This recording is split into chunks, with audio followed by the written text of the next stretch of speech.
안녕하십니까. 오늘은 제 21강 천사의 정치에 대해서 말씀을 드려보겠습니다. 벌써 이 창세기 특강이 21번째가 되었네요. 천사, 우선 이 개념부터 한번 이야기해 보자면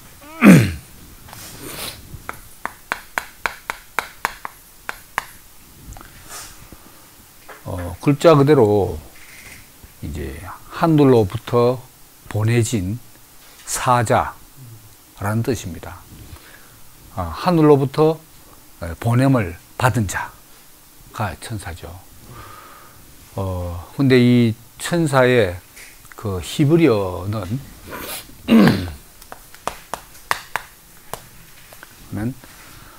말라크입니다. 말라크. 좀 짧은 실력이지만 써보면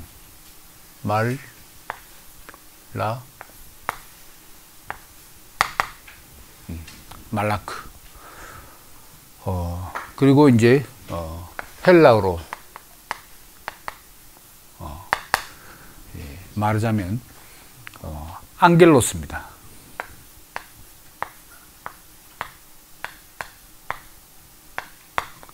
앙겔로스. 앙겔로스. 이건 다 똑같이 같은 의미를 가지고 있는데, 이것을 영어로 번역하자면은 글자 그대로 메신저입니다.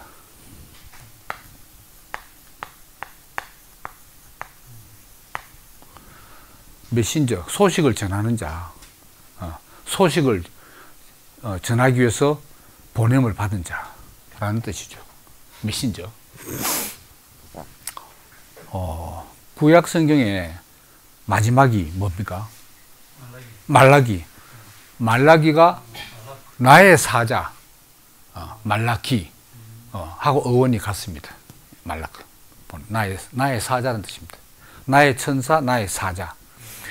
그러니까 이 메신저는, 천사는 하늘 천자니까 하늘로부터 보냄을 받은 자, 하늘로부터 온 사자라는 의미가 있지만, 이 말라크나 앙겔로스는 꼭 하늘뿐만 아니고 그 사람의 소식을 다른 사람에게 전하기 위해서 보내는 경우에도 역시 이 메신저니까 하여튼 보냄을 받은 자, 하늘에서든 땅에서든 보냄을 받은 자, 그게 바로 이 어원인데, 여기서는 이제 천사의 정체니까 이제 하늘로부터 보냄을 받은 자, 하나님이 보내신 자, 이런 의미가 이제 되는 거죠. 근데 자, 그럼 먼저 하늘의 사자, 이 하늘을 가는데,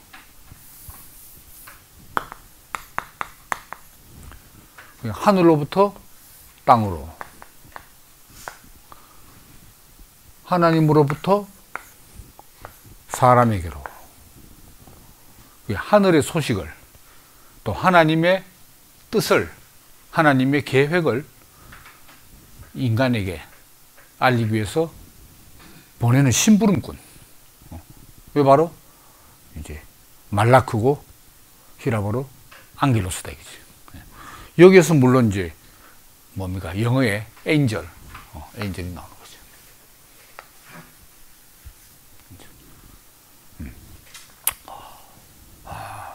그러면 이 하늘이란 개념,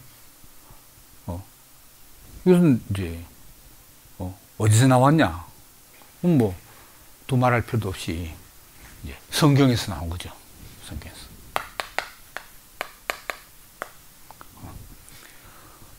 구약 성경이든 신약 성경이든 하늘, 하나님, 이 개념은 증명의 절차를 거치지 않고 일방적으로 선포를 하고 단도직입적으로 계시를 하는 거죠. 그런 성격의 책이 이제 성경이다 이 말입니다. 그러면 성경 바깥에 다른 종교의 경전들은 어떠냐? 다른 종교는 난대로 종교가 성립하려면 꼭 성경뿐만 아니고 이 하늘이라는 개념이에요. 하늘의 주인이 누구냐? 거기서 내용이 달라지는 거지. 하늘을 전제하지 않는 종교가 엄밀한 의미에서는 그건 종교가 아니죠. 그럼 이제 하늘은 문제가 뭐냐? 요 땅은 뭐죠? 물질적 세계다 이거죠. 물질적 세계. 또 다른 말로 하면 시공간의 차원에 있는 세계. 시공간적 세계. 그러니까 당연히 보이는 세계.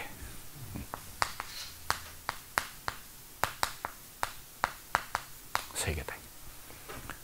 근데 하늘은 비물질적 세계. 이 비물질적이란 말을 다른 말로 하면 영적 세계.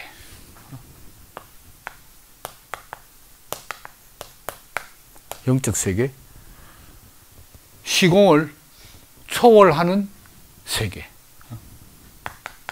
시공의 초월. 시공 초월, 초월적 세계. 그리고 보이는 세계가 아니라 보이지 않는 세계. 이걸 비가시계라고 하잖아요. 가시계, 비가시계. 이런 세계가 있다. 이런 세계가 있다. 그걸 전제하지 않으면, 또 그것을 수용하지 않으면 이 종교가 성립하지 않는 거죠.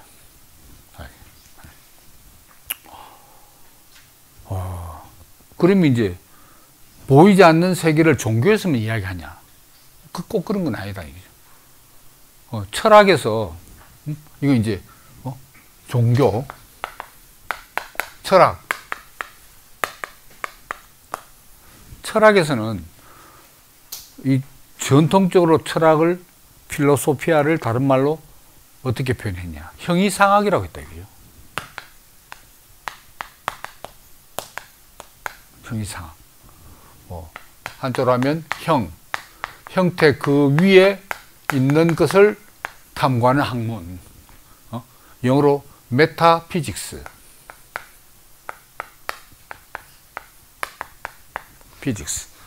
피직스가 뭐죠? 자연계, 물리적 세계. 물리적 세계. 이때 피직스는 뭐 지금 말하는 물리학보다는 좀 더 넓은, 좀 통틀어서 자연학. 자연을 연구하는 학문. 메타. 요건 초월이라는 뜻입니다. 그러니까 보이는 물질적 세계 너머에 있는 보이지 않는 세계를 탐구하는 학문이 형이상학이고 그 철학이다. 이게 뭐 아리스토텔레스적인 정의라고 할 수 있죠. 그러니까 철학도 이 세계를 탐구 대상으로 하고 있죠. 뭐 안티메타피직스는 별개의 철학이지만 우리가 전통적으로 철학으로 말 때는 형이상학을 이야기한다. 그런데 철학의 영역 안에서는 이 천사라는 개념이 없어요. 동서고금을 막론하고 특히 서양 철학에서, 동양 철학은 물론이지만 서양 철학 역사에서 철학 사상 안에 천사가 등장하는 경우는 없습니다. 그게 큰 차이라고 말할 수 있죠. 그리고 이제 형이상학에서는 말하자면 이제 왜 이제 형이상학을 탐구하느냐? 이 보이는 세계, 땅에 속한 세계는 보이지 않는 하늘에 속한 세계로 말미암아서 존재한다. 이런 대전제 하에 형이상학을 탐구하는 거거든요. 성경에도 그런 말 있잖아요. 보이는 것은 보이지 않는 것으로 말미암나니. 근데 보이지 않는 것의 내용이 형이상학하고 종교하고 다르고, 특히 이 신구약 성경의 세계하고 이 철학하고는 다른 거죠. 물론 형이상학 안에서도 철학자마다 다 그 내용이 다르지만, 그래도 단적으로 좀 표현한다면은 이 철학에서는 말하자면 제1원리를 찾는 거죠. 제1원리. 제1원인, 제1원리. 이 보이는 세계의 가장 궁극적인 원인이 뭐냐? 또 궁극적인 원리가 뭐냐? 제1원리, 제1원인. 이걸 탐구하는 것이 이제 철학입니다. 근데 성경 안에서는 그 철학에서 말하는 제1원리, 제1원인이 뭐냐? 그게 바로 하나님이다. 성경이. 하나님이다. 근데 하나님은 제1원리하고 뭐가 다르냐? 뭐 다른 것이 한두 가지 알겠지만 근본적으로 다른 게, 성경에서는 하나님은, 성경의 하나님은 인격적 존재다. 인격적이다.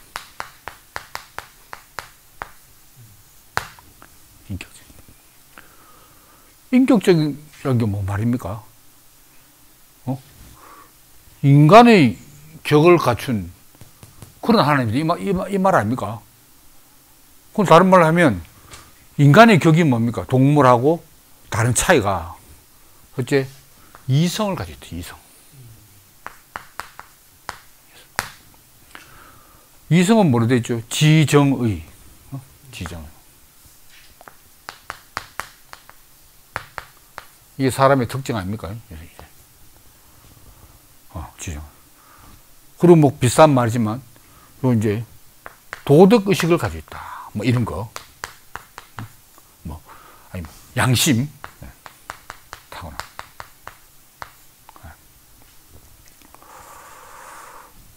그게 원래 인간이 가지고 있기 때문에 물론 하나님이 가진 게 아니고, 인간이 이런 인격적인 본성을 가지고 있듯이 하나님도 이런 요소들을, 하나님 뭐 양심이 있는 건 아니겠지만, 하나님도 이것을 갖춘 부위다. 그래서 하나님을 사람같이 인격적 하나님이다. 하나님도 감정이 있고, 지적 능력이 있고, 의지적인 능력이 있다. 이거 알겠어요? 근데 천사도 역시 인격적인 성격에서 하나님과 사람하고 똑같지는 않지만 유사하다. 안 그렇겠어요? 자, 성경의 하나님의 이 속사정, 뭐, 뜻, 계획, 이거를 사람들에게 알리려고 할 때 전혀 인간이 다른 구조를 가지고 있다. 그러면 어떻게 전달되겠어요? 하나님도 인격적이고 사람도 인격적이어야 이 전달이 될 거 아닙니까? 그럼 그 중간에서 심부름꾼 천사는 하나님 명령 받을 때 인격적이 아니야. 그럼 그게 명령이 제대로 심부름을 보내는 자의 뜻이 전달되겠냐 이거죠. 같은 구조를 갖고 있어야, 뭐 똑같진 않지만 그 받아들일 수 있는 구조가 있어야 되고, 그걸 또 사람들이 전달할 때 천사의 전달 내용을 사람이 같이 인격적이 아니면 어떻게 되냐 이게. 그게 묘하게 성경은, 뭐 다른 데는 모르지만 성경은 요 하나님과 천사와 메신저와 사람 이 사이에서 뭐가 공통적이냐? 다 인격적이죠. 인격적. 하나님은 신격이지만 사람과 통할 수 있는 역시 인격을 가지고 있다. 하나님도 지정을 가지고 도덕심. 하나님이 도덕의식 있으니까 잘한 놈은 상 주고 못한 놈은 벌할 거 아닙니까? 천사도 마찬가지. 성경에 보면 천사들이 잘한 인간에게 상도 주고 심부름 왔으니까 하나님 뜻을 집행해야 될 거 아닙니까? 못한 사람 벌을 주고. 천사가 아니에요. 인격적이다. 이렇게. 그 다음에 이제 천사하고 하나님의 공통점이 뭔가? 이건 하나님이 영적 존재입니다. 보이지 않는 세계니까. 그게 말하자면 이제 성경에서 천사가 하늘에서 땅으로 내려왔다가 또 땅으로 하늘로 올라갔다 할 거 아닙니까? 땅으로 내려왔다는 말은 천사가 나타나는 거야. 현현. 안 나타나면 사람이 어떻게 알아봅니까? 천사가 현현을 해야 된다 이거지. 그렇지만 본부는 영이야, 영. 그러니까 하나님도 영이고 천사도 인격적, 사람도 인격적. 이건 이제 일맥상통하고, 하나님은 영, 천사는 영, 사람은 육체.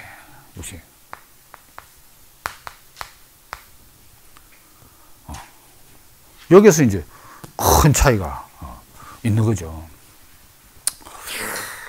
그러면 이제 하나님이 영이니까 물질이 아니니까 불멸이죠. 소멸할 일이 뭐가 있습니까? 하나님이 불멸.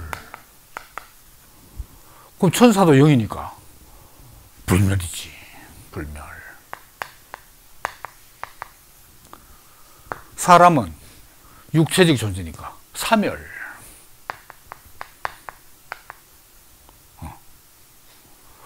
그 요까지는 거의 천사가 하나님하고 방부를 하잖아요.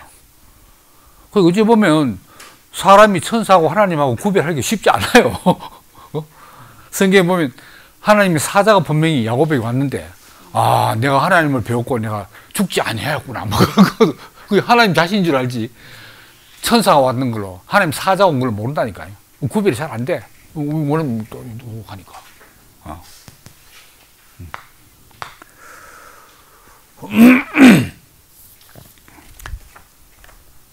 근데 그러면 이제 천사하고 하나님하고 결정적으로 다른 게 뭐냐? 하나님은 창조자야. 이거는 아무리 뭐 이런 게 비슷하다 해도 피조물이다. 피조물. 피조물. 사람도 피조물.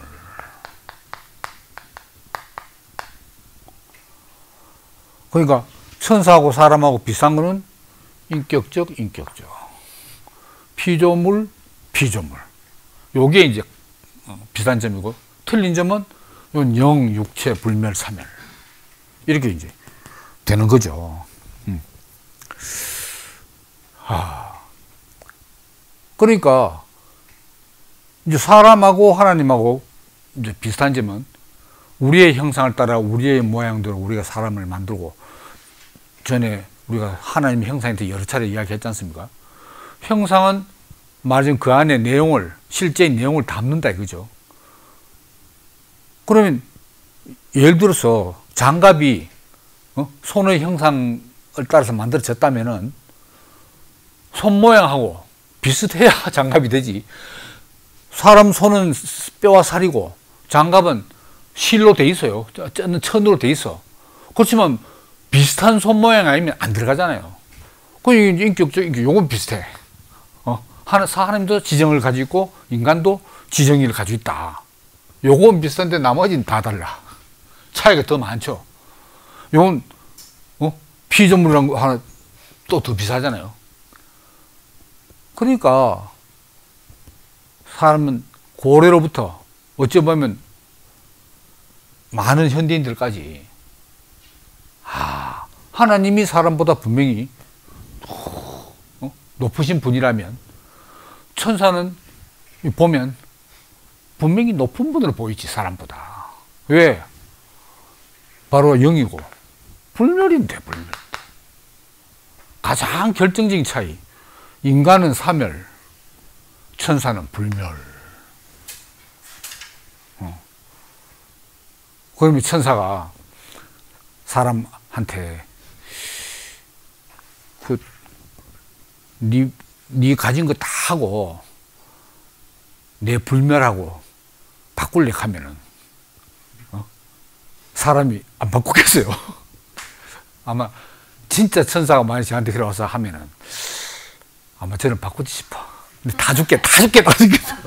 싹 다 하고 내 불멸할게.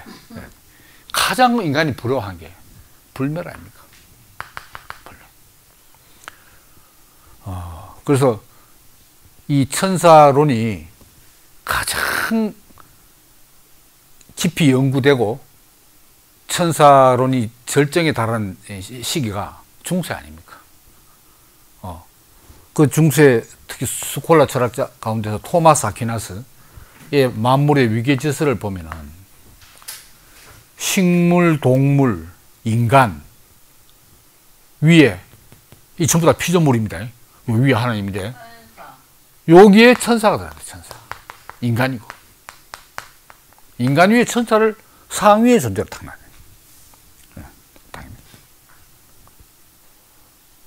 그리고 인격적이라도 예를 들어서 지적 능력, 지정의 아닙니까? 지, 정, 의 할 때 구조는 비슷하지만 능력이 틀리죠. 지적 능력은 하나님은 뭡니까? 전지하시다. 그럼 같은 인격 지정이 다 가지고도 천사의 지적 능력이 사람하고 어떠냐? 천사가 훨씬 지적 능력에서 앞선다 이거죠. 전지는 아니지만 사람보다는 훨씬 더 지력에서 뛰어나다. 그게 천사 아닙니까? 그죠? 같은 피조물이지만은 영입니다. 그럼 어떻게 됩니까? 영이니까 시간 공간의 이 속박에서 훨씬 자유롭지. 시공간에서. 시간 공간에서. 사람은 육체적인 존재니까 역학의 법칙 속에 있어. 그죠? 중력의 법칙 속에 있고. 그러니까 법칙을 벗어나서 공간 이동도 할 수 없어. 시간의 제약을 벗어날 수도 없어. 완전히 벗어나는 분은 하나님이시다. 천사는 하나님만큼은 안 돼. 왜냐하면 피조물이니까. 그래서 이제 뭐 중간에 나오신다마는 천사가 영은 영이지만 그래도 피조물이니까 천사가 신체를 가지고 있느냐 없느냐 이게 천사론에서 상당히 신학자들은 논란이 됐어요. 왜냐하면 우리가 천사가 있다는 걸 성경에 보면 나타나니까 알잖아요. 안 나타난 천사는 없거든. 하나님은 안 나타나고 말씀만 할지 모르지만 천사는 반드시 사람 앞에 나타나. 그러면 뭡니까? 벌써 안 보이는 하늘에서 땅으로 내려왔다는 것도 되고 또 천사가 여기 있다 또 저쪽 딴 데가 뭡니까? 소돔과 고모라를 멸망할 때 아브라함 만나고 비밀 좀 청기 누설 좀 하고 멸망식으로 갔잖아요. 장소 이동도 해. 그럼 신체 없는데 장소 이동 왜 하나 이거지? 순수 영적 있으면 바로 그거 갚으면 되지. 물론 인간보다는 제한을 받지 않지만 뭐 한 축지법 정도 쓰는지 모르겠습니다만 분명히 시간의 경과를 거쳐서 소돔과 고모라는 장소에 갔다 이 말입니다. 그러니까 이 신체가 천사의 신체는 육체는 물론 아니지만 이 영체 아니겠나. 영체. 이렇게 생각했어요. 그러니까 영적인 몸이다 이거지. 이 글자 쓰려면 스트레스를 많이 받습니다만 워낙 복잡해서요. 영체. 체자도 안 줄이면 복잡합니다. 영체. 영적인 몸이다 이거지. 요걸 영어로 에테리얼 바디. 에테리얼 바디다. 에테리얼 바디. 에테르 그러잖아요. 이 공기보다도 더 순수한 존재. 이걸 옛날에 에테르라고 했거든요. 우주는 이제 이 대기권이 에테르로 가득 차 있다 이렇게 생각했다고. 에테르.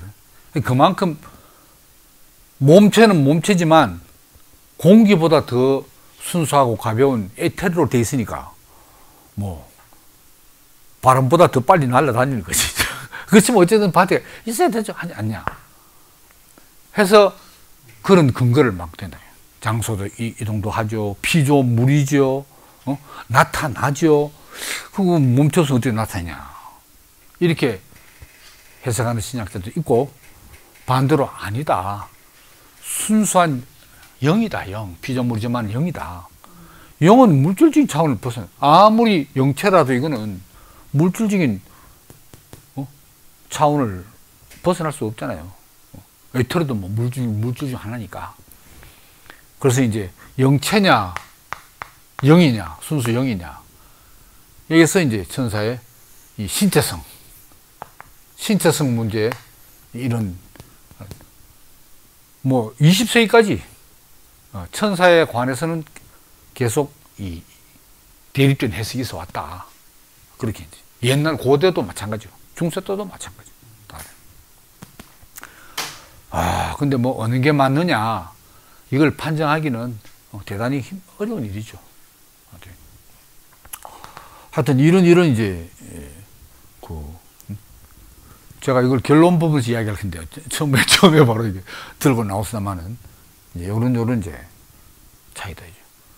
그래서, 우리가 자연스러운 경향으로 말하면은, 인간은, 뭐라 할까요?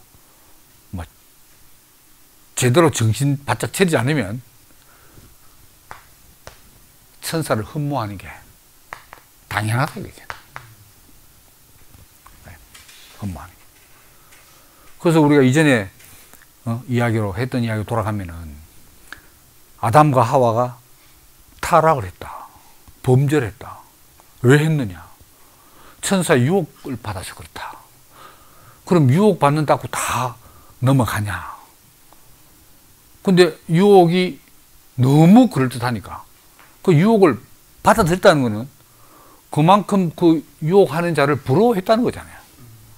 왜 부럽냐? 바로 이런 녀석. 인격적으로도 전지까지는 아니지만 인간보다도 지식에서 뛰어나고 시공간의 제약을 뭐 영체라 하더라도 사람하고는 제약의 차원이 틀리잖아요. 아유, 안 그렇겠어요? 요즘 뭐, 어디 뭐 해외 가려면 코로나 때문에 그렇지만 항공료 엄청나게 비싸죠. 잘 못 가요. 항공료에서. 근데 뭐, 영체를 가졌으면, 뭐, 영이면은 뭐 더 말할 것도 없고, 영체를 가졌으면은 바람 불 때 그냥 바람 쐬니까 갚으면 되는 거 아닙니까? 차비가 듭니까? 뭐, 물가 오르고, 유가 오르고, 신경 쓸 일은 뭐 있습니까? 먹고 살 일이 없는데. 그러니까 뭐, 천사처럼 되쁘면 육체를 가진 인생고, 생로병사 문제가 완전 해결 다 됐다. 그래 뭐, 하나님까지 갈 것도 없어. 천사마다 돼.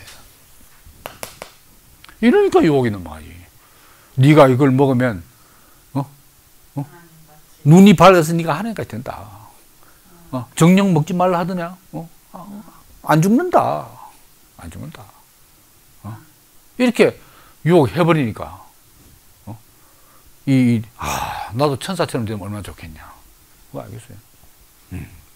야, 그러니까, 이제, 성경 이야기에서 천사를 빼본다. 그럼 뭐 하나님하고 사람하고 자연만 남는다. 이러면 성경 이야기 안 돼요. 당장 인류의 최초의 불행의 씨앗이,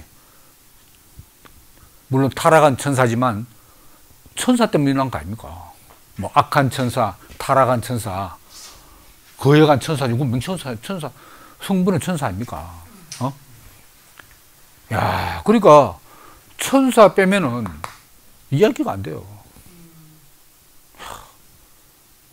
근데 문제는 고대로부터 현대로 올수록 이 천사가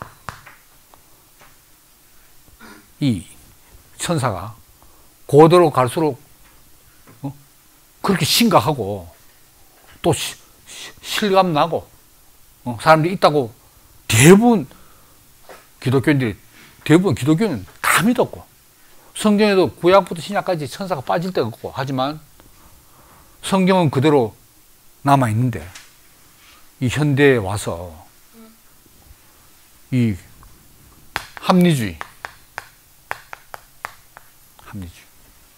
그리고 자연과학,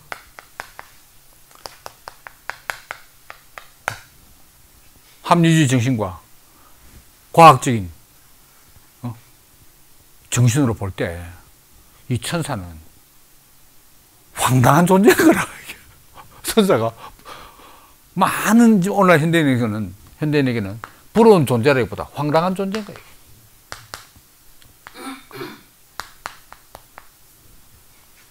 황당한 존재일 뿐만 아니고 마치 이제 미신의 발상지처럼 보이는 거예요. 이건 제가 지낸 말인데 미신의 발상지.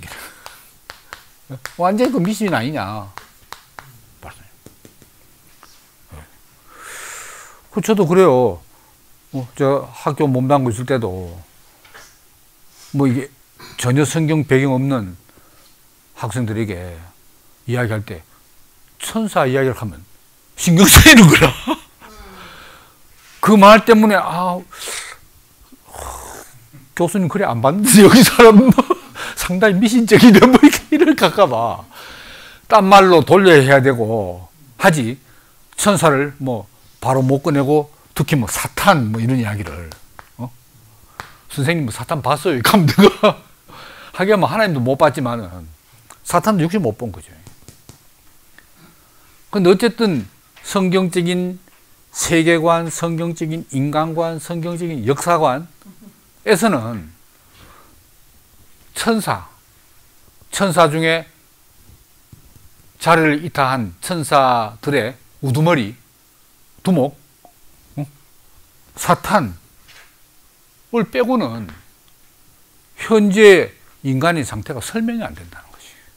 야, 그게 신기해요. 신기해요. 이 사탄이라는 게. 저 개인적인 경험으로 말하면은 제가 이 22살 때 이 하나님의 세계가 열렸거든요.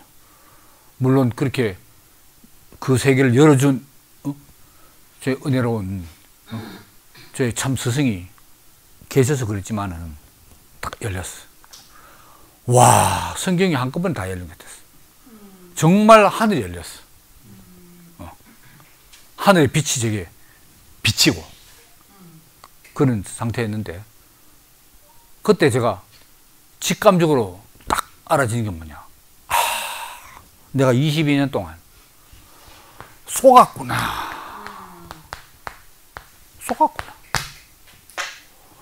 이 생각이 어떻게 들어가요? 이거는 그냥 계시야, 계시. 제가 언제 의식적으로 사탄한테 개인적으로 대화를 했습니까? 사탄이 저한테 욕을 했습니까? 없어요. 제대로 살았어.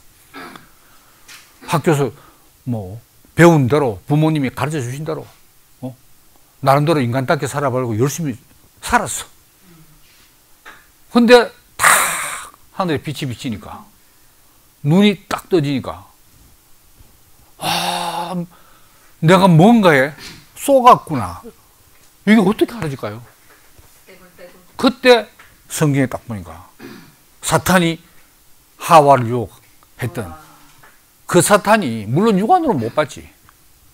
야, 그때 하와 아담만 속은 게 아니고 지금 나도 속고 앞으로 오고 오는 사람도 속고 육체를 가진 인간은 이 빗나간 거여간 천사한테 속을 수밖에 없구나. 다 속아도. 그러게 이런 말이 성립하는 거죠. 하와가 그때 속았을 때 나도 함께 속았다.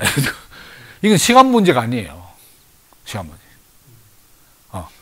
첫 번째 쏘았기 때문에 내가 그 원죄를 내가 뒤집어 쓴다. 이렇게 역사적으로 설명하는 문제가 아니고 함께 쏘았는 거야. 함께 쏘았어. 이야, 그 신기하대. 함께 쏘았고. 이런 문제. 그러니까 아무리 뭐 합리주의 정신이 뭐 르네상스부터 그런 이제 움틀거림 시작해서 18세기 계몽주의가 본격적으로 합리주의 시대가 된 거 아닙니까? 18세기 계몽주의 시대. 18세기 계몽주의. 18세기 서양이면 계몽주의. 계몽이 뭐냐? 영어로 말하면 인라이트먼트입니다. 인라이트먼트. 인라이트먼트. 인라이트먼트 뭐죠? 자꾸 영어 선생님 앞에서 영어 들어가기 좀 떨립니다만은, 라이트, 인, 빛 비춤. 어디에 빛을 비추느냐? 이 그늘에 놓여있던 인간의 신앙, 기독교, 의 그늘에 놓여 억압받던 이성에게 빛을 비추는 이성. 잠자는 이성에게 빛을 비춰가지고 이성을 일깨운다. 그 이성이 합리 아닙니까? 이성에 합하는, 이성을 따르는. 그와 함께 자연과학의 발달이 이렇게 된 거죠. 그래서 18세기 오면 천사가 황당한 존재가 됩니다. 그거 웃기지 마라. 왜 그렇습니까? 합리주의, 자연과학. 이건 합리주의는 이성적이라는 것은 다른 말 하면 논리적입니다. 합리적, 논리적. 원인, 결과,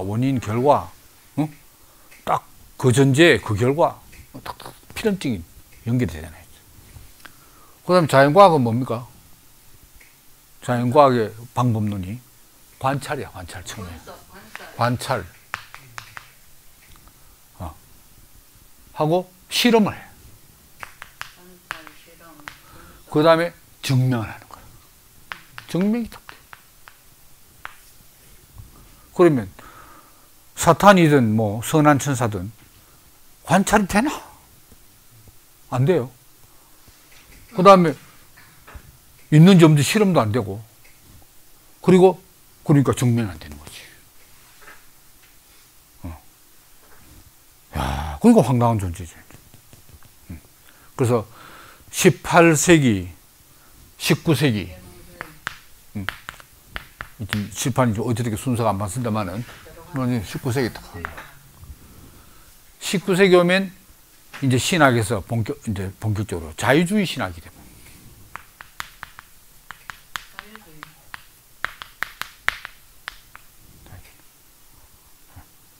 자유주의 신학에서 신학이니까 뭐 성경의 권위를 완전히 묵살한다든가 그럼 신학이 안 되죠.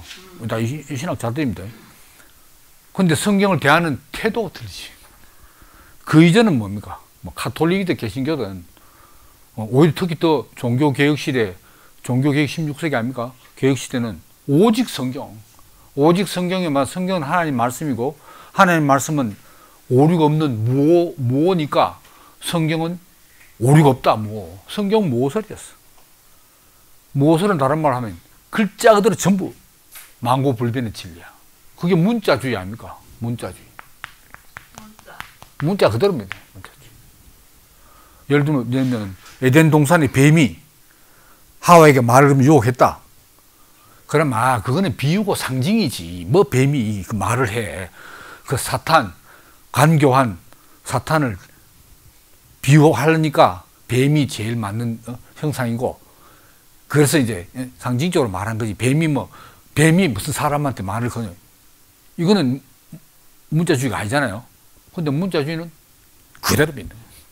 성경에 그렇게 적혀 있는데. 성경대로 문자주의. 왜 문자주의냐? 문자주의 근거는 축자 영감서. 글자 한자 하나님의 영감으로 기록되지 않은 게 없다. 사람이 임의로 생각해가지고 요거 토시를 바꿀까 다 이거 아니고 영감이 그래서 딱 펜 들면 자기도 모르게 써지는 거야. 어? 축자 영감사.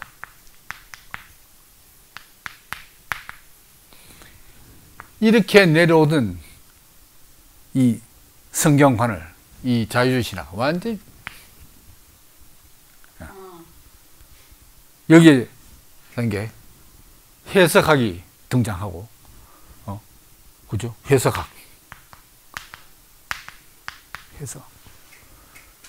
텍스트를 해석하는데, 성경도 이게 해석을 해야 된다. 그 다음에 역사비평. 어떤 시대적, 어떤 역사적인 분위기 속에서 성경이 쓰여졌냐. 다 그 성경 저자가 자기 의도를 가지고 쓴 거지. 아무 생각 없이 뭐 기다려 영감만 해서 쓴 건 아니다. 이런. 그리고 고대 근동에 먼저 더 이스라엘보다 강대국인 그 발전된 그 문명 국가들의 종교의 텍스트를 많이 좀 참조했다. 이래. 그것도 비싼 것도 많아요. 딱 텍스트 비교하면 그 아이라고 말 못 한다니까, 이거예요. 역사비평. 그래서 이제 자유신학하면서 더더욱 천사는 설 자리가 없어요.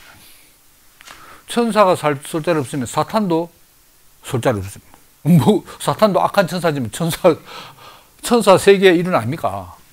우두머리지만은 이랬다. 야, 그러니까 선한 천사, 더더구나 하나님을 대적하는 사탄의 존재를 빼내버렸다. 그거 빼면 성경 스토리가 뭐 어떻게 되는 겁니까? 이런 지경까지 왔어요. 이러다가 20세기에 뭐 전체적인 흐름을 완전히 뒤바꿀 정도는 아니지만 18세기, 19세기 오면서 천사가 황당한 존재가 되고, 이 우주 안에서 그 천사란 말은 영적 존재들, 뭐 귀신까지 싹 다 왜? 미신적이니까. 근데 이제 20세기 중반부터 이후로 완전히 이제 쫓겨난 줄로 알았던 영적 존재들이 정문으로 쫓겨났는데 뒷문으로 들어오는 그런 분위기 됐어요. 뒷문으로.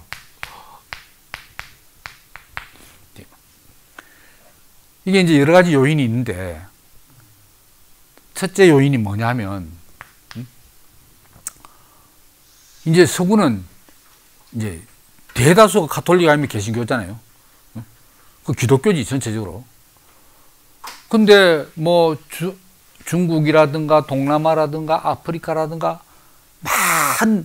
지금 이제 글로벌 시대가 되어가면서 성경과 관계없이 이 잡신들을 믿는 사람들이 너무 많은 거야. 민족 종교고 미신이고 뭐 잡신감 좀 이상하다 하면 신들을 믿는, 신들의 존재를 믿는 민족들이 너무 많은 거예요. 그러니까 그 사람들하고 무역을 하기 위해서 경제협정을 맺겨서 계속 접촉할 거 아닙니까? 자기들은 이제 뭐 없었는데, 근데 여전히 지구상에 너무 많이 남아있는 거예요. 이런 영향도 많고, 다문화 사회가 되다 보니까. 그 다음에 또 두 번째 또 뭐냐면은, 1960년대부터 UFO가 출현했다는 수 지금까지 나오잖아. 얼마 전에 뉴스 나오더라고. 나사에서 뭐 어떻게 처리한다고. UFO. 미확인 비행물체 아닙니까? 미확인 비행물체. 이걸 사람들이 또, 많은 사람들이 어떻게 생각하냐. 이 UFO는 외계인들이 타고 왔다. 외계인들이 비행물체 타고 왔다. 그럼 구약에서 뭐 천사를 만났다든가 한 게 다 그때 몰라 그렇지. UFO 타고 너 외계인들 만나가지고 그걸 천사라고 말한 거 아닌가. 사람들이 이렇게 말하고, 그 유대계 프랑스 사람인데 그 종교가 뭐죠? 그 종교가 있어요. 우리나라 번역된 책이 있다니까요. 제가 학교 있을 때 제 수업 듣는 그 서모 학생이 그 책을 들어가지고 선생님 읽어보십시오 해가지고, 그래가지고 둘이 이야기하다가 지금까지 저희 교회에 남아있습니다만은 바로 그 책이 그거예요. 구약 성경에서 그 나타났다는 그 천사들이 바로 외계인이라고 막 써놨어. 그 종교가 있더라니까요. 이런 얘기. 이런 걸 기점으로 해가지고, 이게 전부, 전적인 요인이 아니지만 기점으로 해가지고, 뭔가 이 비합리적인, 비자연과학적인 초자연적 실제들, 초자연적 존재들에 대해서 또 힘에 대해서 사람들이 관심을 너무 많이 가지고, 뭔가 우리가 알지 못하는 그 이성을 넘어서서 이성의 레이더에 포착 안 되는 뭔가, 이게 뭐죠? 전부 신비주의라. 신비적인 체험. 이 신비주의의 물결이 바로 뭡니까? 뉴에이지 운동 속에서 났죠. 뉴에이지 운동. 고요하게 앉아서 명상을 해요. 그럼 뭐 완전히 뭡니까? 유체이탈도 하고, 저희 과에 교수님 중에 자기가 유체이탈까지 했는데, 유체이탈하는 사람을 직접 보고 거기서 배우고, 왜? 명상을 하도 많이 하니까. 유체이탈. 신비주의. 그래서 참 믿기지 않게도 이 현대 사회에서 이 점성술, 옛날 페르시아, 아랍에서 성행했던 점성술이 다시, 마술, 예언,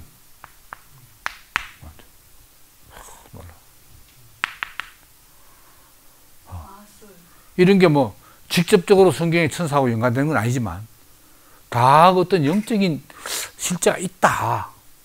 이렇게 사람들이, 그러니까, 이게 좀 뭡니까? 이게 이제 요게 요런 것들이 대중문화예요, 대중문화. 문화의 분위기에 이런 것이 많이 침투해 있으니까 이 현대 신학자들이 거기에 대해서 신경과 관심을 안 가질 수 없다 이거죠. 요게 이제 두 번째. 세 번째 원인은 뭐냐면, 이제 실존주의에서, 실존주의자가 다 그런 건 아닙니다만은, 실존주의의 본격적인 실존주의 철학은 아니지만 실존주의의 시조라고 말하는 사람이, 유신론적인 실존주의 시조가, 죄송합니다, 키에르케고르.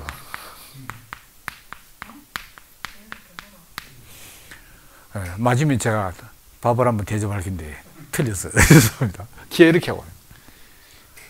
이 사람이 마귀의 세력을 이야기합니다. 무신론적 실존주의 시조가 니체 아닙니까? 신은 죽었다고 말한 니체. 이건 유신론적인 실존주의.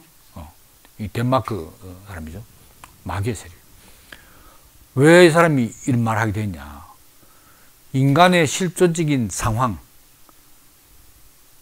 그 불안에 휩싸여 있는 그 인간의 실존적인 상황을 깊이 파고 들어가다 보니까, 이야, 이거는 뭔가 알 수 없는 외부의 어떤 그 어둠의 세력, 이 없고서는 인간이 이래 될 리가 없다라고 생각한 거지.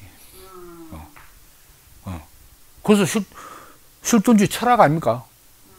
그러니까 저기 말한 사탄이라든가 뭡니까? 사람의 모습으로 현현한다 이런 건 아니지. 그렇지만 뭔가 그 어둠의 세력이 있다는 거. 사람을 초월하는, 사람의 그 이성적인 능력을 초월하는 외부 어떤 어두움의 세력이 있다는 거. 이걸 기혈개구리. 물론 기혈개구리가 뭐 기독교 안에 실존 철학자니까 성경을 근거로 해서 그런 이야기, 근거로 하니까 그런 생각을 했겠죠. 그 다음에 이제 저도 요 근래 들어서 관심을 많이 가지고 있는 20세기, 이건 이제 19세기고 20세기 폴 틸리가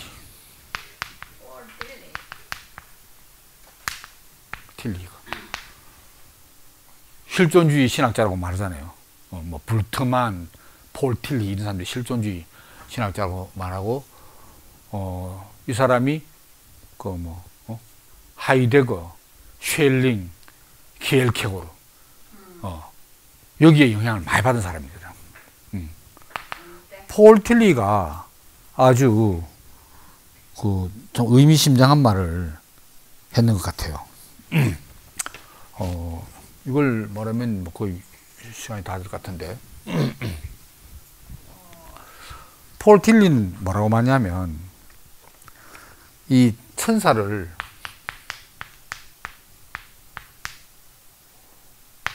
존재의 힘이라고 말해요.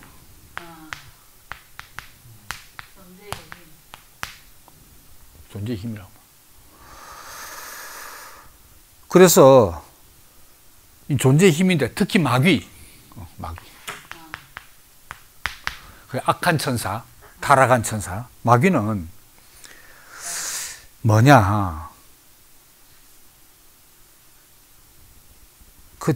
이제 실제로 소유하고 있지 않은, 사람이 실제로 소유하고 있지 않은 궁극성. 궁극성을 영어로 ultimate라고 합니다. ultimate. ultimate가 궁극적인 아닙니까? ultimate. 궁극성을 자기가, 이게 내 궁극성을 가지고 있다. 소유. 사실 궁극성은 하나님만 가지고 있는 거죠. 이 이제 궁극성은 무한성하고 일맥상통한 개념이기도 하고 궁극적인 거예요.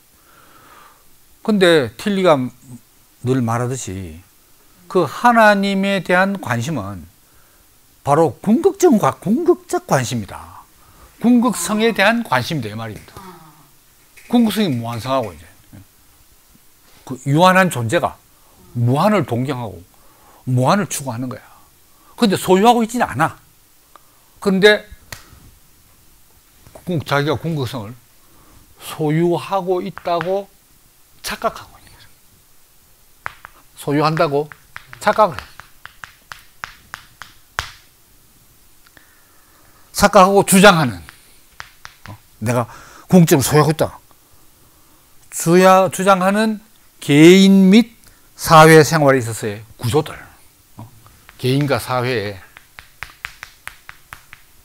개인적 사회적 구조. 요게 마귀예요. 그 어떤 마귀라는 개체가 아니지. 딱 이래 탁 나타나는, 심부로 막아주고 탁 나타나는 그런 개체가 아니라, 이 세상이 다 유한한 인간이고, 자기는 궁극성 소유 안 하는데, 궁극성을 소유하고 있다고 내가 주장한다는 거. 그게 뭡니까? 나는 하나님까지 될 수 있다 말이지. 이런 구조들이 바로 마귀다. 이렇게 설명합니다. 그 천사는 존재의 힘인데, 요거는 이제 자기가 궁극적이라고 주장하는 힘이지. 저기 마귀의 힘은. 주장하는 힘이.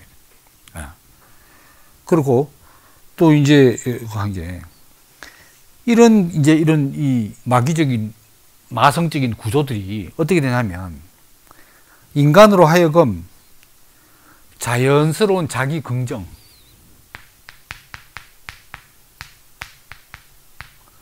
셀프 affirmation, 특히 영어가 많이 나오네요. affirmation, 자기 긍정. 우리가 나를 지탱하고 나를 추진시킨 힘이 다 자기 긍정 아닙니까? 쉽게 말하면 자기 긍지, 자기 긍지 힘이 있어야 살아가지. 자기 긍정. 이게 문제인데, 이거는 자연스러운 자기 긍정이다. 그럼 예를 들어서, 나는 하나님 앞에 피조물이다. 얼마나 자기 긍정입니까? 피조물이니까 난 너무 감사하다. 만물 가운데서 은혜로 난 인간으로 지원받았다. 이 자기 긍정 알겠어요? 요건 자연스러운데, 요걸 어떻게 하냐, 어떻게 착각하도록 만드냐. 요게 자기 고양, 자기를 스스로 높여. 셀프, 엘리베이션, 엘리베이터 할 때 있잖아요. 엘리베이션. 자기 스스로 높여. 긍정을 넘어서서 높여. 그게 하나님 같잖아요. 바로 궁극성을 주장하는 게 바로 자기 고향인 거예요. 나는 흙으로 빚어진 피조물에 불과합니다. 그래서 감사와 찬양을 돌리면 이건 아주 자연스러운 자기 긍정인데, 이걸 나는 뭐든지 할 수 있어. 천사와 같이 될 수도 있고 하나님 같이 될 수 있어. 이러면 자기 고향. 셀프 엘리베이션. 셀프 어포메이션이냐, 셀프 엘리베이션이냐. 이건 제가 했는 말이 아니고 유명한 폴 틸리가 했는. 요렇게 부추기는 것이 어둠의 세력이고 마성적인 힘이다. 틸리는 마귀를 그렇게 정해요. 상당히 현대적으로 와닿는 개념이 아닌가, 이렇게 이제 생각이 돼요. 그래서 오늘 제가 준비한 이야기가 많이 지금 건너뛰어 가지고 결론 부분을 먼저 직행했습니다만은, 이 중세 때 이 천사론이 절정에 이를 때, 아까 말한 이 뭡니까? 하나님과 천사도 어떤 좀 다르면서 비슷한 점이 있고, 인간과 천사가 또 다르면 안 돼. 어쨌든 천사 흠모 분위기가 중세 전체를 지배했어요. 천사론이 그만큼 발전했다는 것은 천사를 그만큼 부러워한다는 증거입니다. 그래서 심지어 이제 어떤 이야기까지 됐냐. 바늘 있잖아요, 바늘. 바늘 귀가 있고, 바늘. 요 바늘 끝에 천사가 몇 명 서 있을 수 있겠냐. 이런 게 천사론 테마를 가지고 토론의 주제가 되게 돼. 그만큼 가시면. 왜냐하면 천사가 영적인 존재면은 거의 무한하지 않겠지. 그러면 영체, 에테리얼 바디라 하면, 그래도 에테르니까, 에테르 같으면은 요 바늘 끝에 몇 명 올라설 수 있겠나. 이런 것까지. 그 다음에 또 이런 또 논의도 됐어요. 자, 처음에 이제 하나님이 천사를 지었어. 천사 창조했어. 창조했는데 이 사탄이 타락했잖아요. 창조했는데 이제 타락을 했어.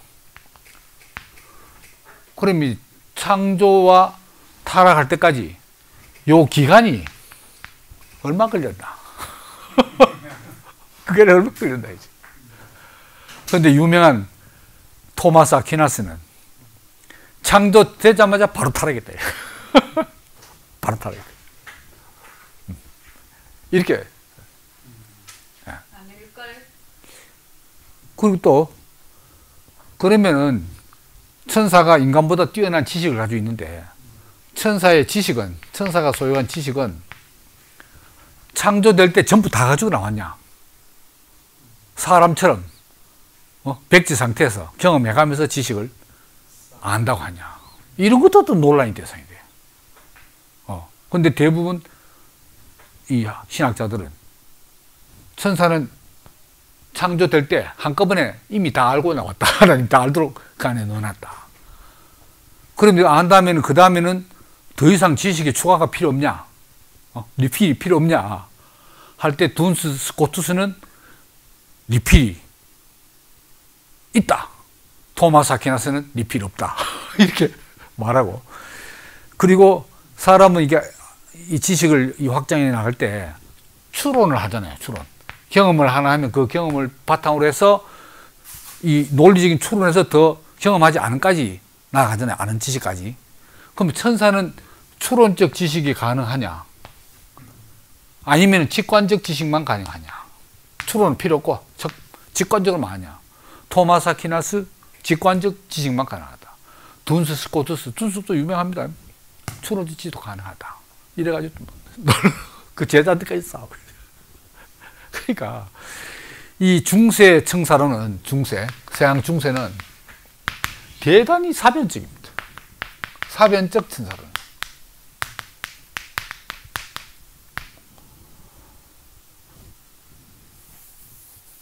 근데 이제 종교개혁 16세기 이제 종교개혁이 들어오면은 어떻게 됐냐?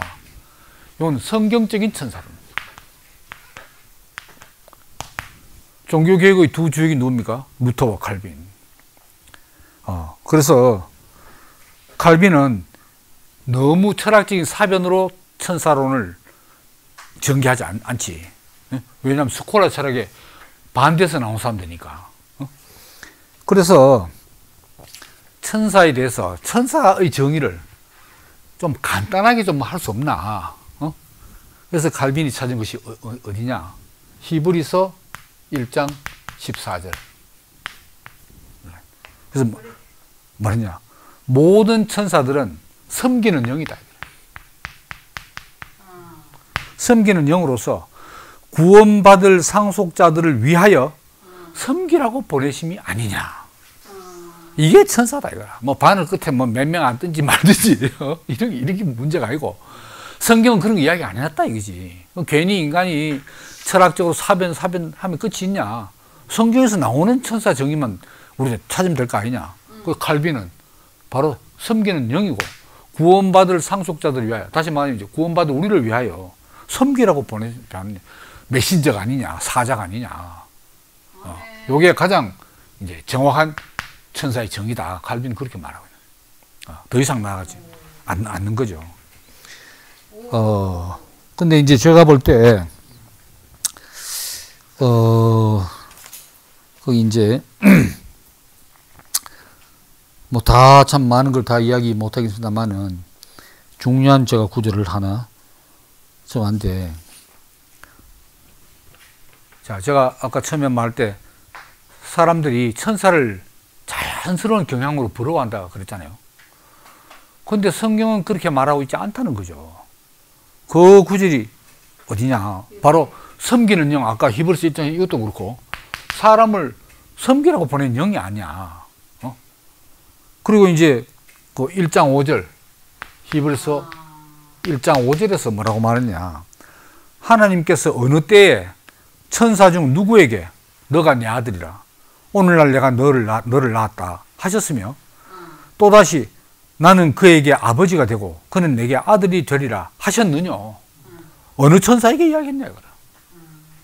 이거는 이제 예수 그리스도를 두고 하는 거지만은 고린도 1장 30절입니까?